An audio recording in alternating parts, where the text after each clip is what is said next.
Alors, pour venir compléter mon diagramme circulaire, j'ai besoin d'un rapporteur et j'ai besoin d'une règle. Ces deux outils ne sont pas disponibles sur Pages. Je vais donc venir trouver une petite astuce. Je vais faire une capture d'écran et travailler sur cette capture en cliquant dessus. Je rogne pour ne garder que la partie dont j'ai besoin. Je garde le tableau, comme ça je l'aurai sous les yeux quand je vais venir placer mes angles. Et donc je prends la règle, je place ma règle du coup à 0. Je suis bien au tout début aligné avec le premier trait qui a été pré-tracé par le manuel.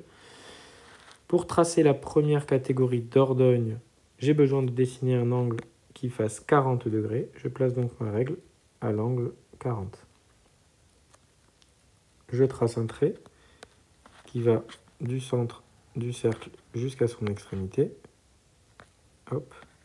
Voici mon premier secteur qui fait 40 degrés.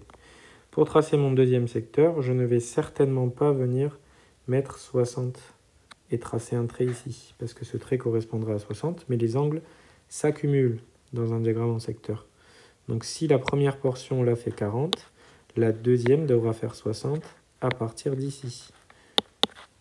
Donc je place sur ma règle l'angle correspondant à la somme des deux, c'est-à-dire à 100 degrés. Alors là, j'arrive à 90, plus 10, donc je rajoute 10 degrés ici, donc j'arrive à 80. Donc il va falloir faire des petits calculs mentaux, mais bon, rien de bien compliqué.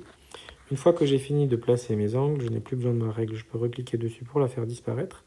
J'appuie sur OK, j'enregistre dans photo, peu importe.